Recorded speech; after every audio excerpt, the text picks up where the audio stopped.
Good morning everyone, thank you for joining me. Today you find me near Bury St Edmunds in Suffolk for a 10k trail run around the National Trust's amazing Ickworth Estate. Welcome to the channel.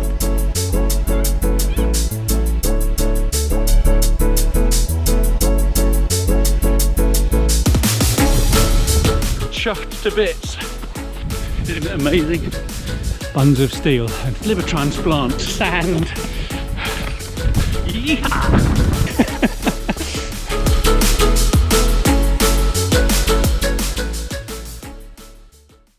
There's been a settlement here for over 1,000 years. It was mentioned in the Domesday Book. But the place got its name from Thomas de Ickworth, who I'm guessing was one of the Norman noblemen, who was granted permission to create a deer park here in the late 1200s. But there's a lot more to this building than meets the eye.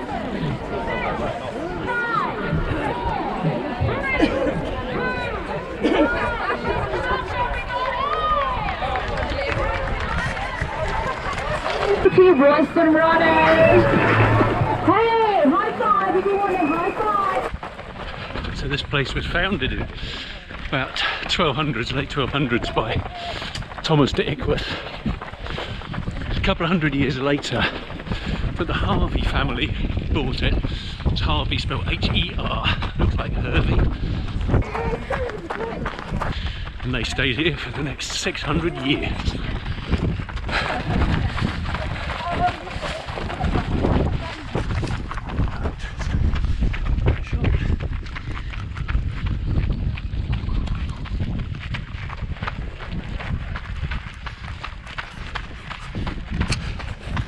So the Harvey family got this place in about the 1400s and didn't do very much with it for the next 300 years.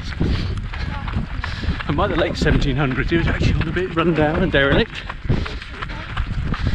So the Harvey family were actually the Earls of Bristol, and in the 1700s I think it was then became the Marquis of Bristol. You can see this barley's looking good. You can see the stem is actually quite yellow, which means it's probably only a couple of weeks off harvest. So it's the late 1700s when this first Marquis of Bristol and also Bishop of Derry, known as Lord Bishop as a result of those two titles, when he took over, and he wanted to refurbish the place and decided he would create something that had convenience with magnificence or something like that. I can't remember the words.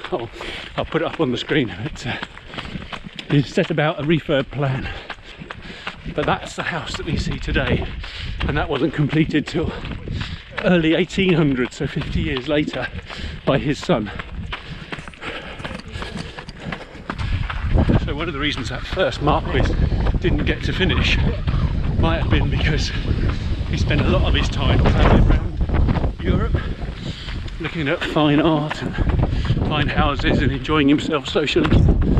He's actually amassed one of the greatest collections of 18th century silver in the UK, and that's stored at Ickworth House.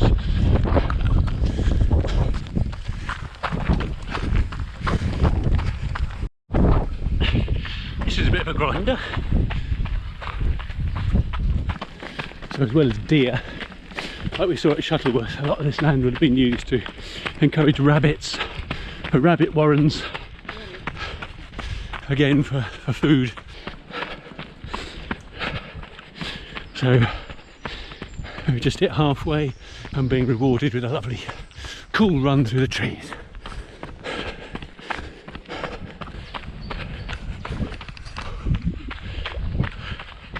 So the second Marquis was the guy who finished the build in the early 1800s.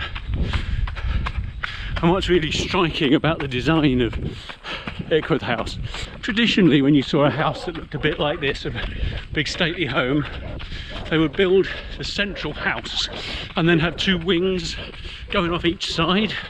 There would be for housing staff and guests and things like that. Whereas here at Ickworth, the east wing was the one that the family lived in, and that central rotunda wasn't the family home. It was just a place for storing their collections of art and silver and entertaining and generally showing off.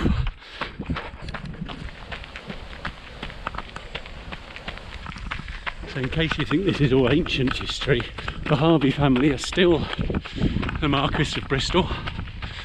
And for those of my generation, you might remember Lady Victoria Harvey and Lady Isabella Harvey, who were its girls of the 90s and 2000s. She was the daughter of the 5th Marquis of Bristol, and she grew up here at Ickworth. Well, Julian, great job. There you go. What's your name, fella? Warren. Hi, Warren. I've always been Herbert.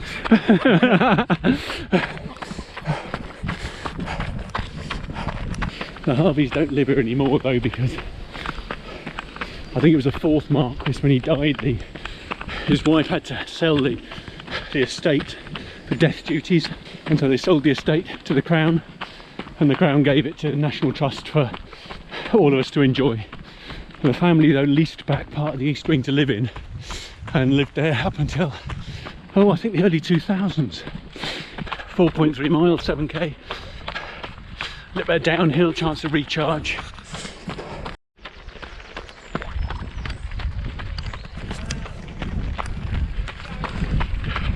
Beautiful little pond full of lilies. Oh, thank you.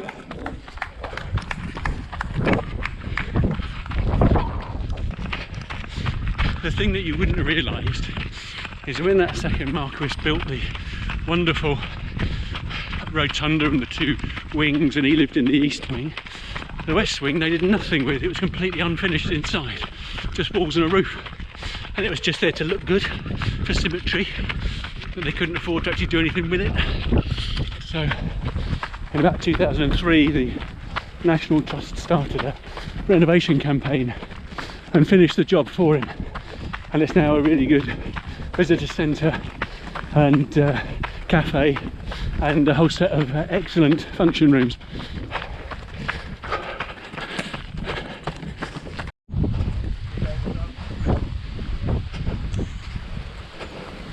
The Harveys are very much into their gardening, and just the other side of this pond, or lake probably, just the other side over there you can see the walled garden,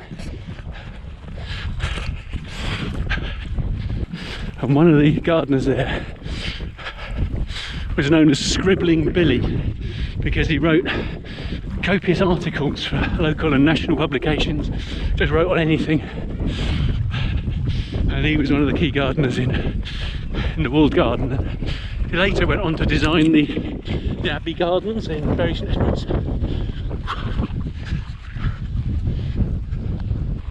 So we only got a mile left to go, but its last kilometre is pretty much uphill.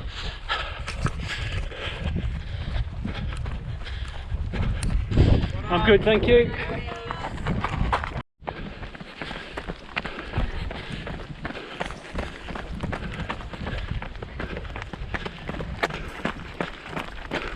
And once again they stuck a photographer at the top of the hill just to snap us all looking our best.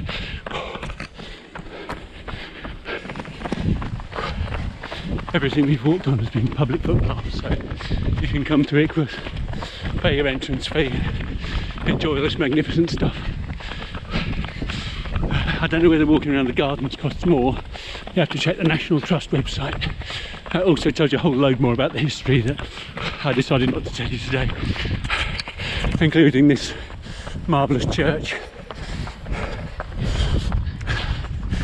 And there's also another garden called the Italianate Garden, which I think it was that 1st Marquis who spent a lot of his time going around Europe, wanted to build a garden that was reminiscent of the luxurious European gardens. So it's got English touches like manicured hedges, but it's also got continental touches like cypress trees and things like that. So again, if garden's your thing, well worth the visit. Let's go. Come on, I'll race you. We've been carrying that the whole way round. Thank you.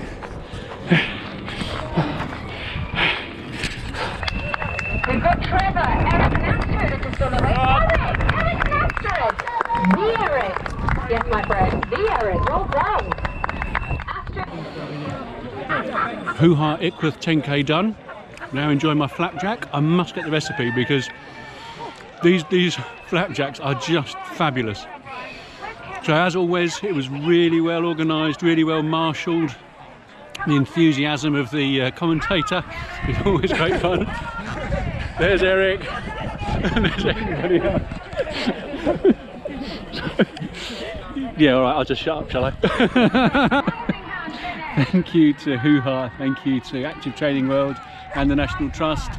Always a good event, well organised, well marshalled, enthusiastic commentary, and a great location. So I hope you enjoyed the video.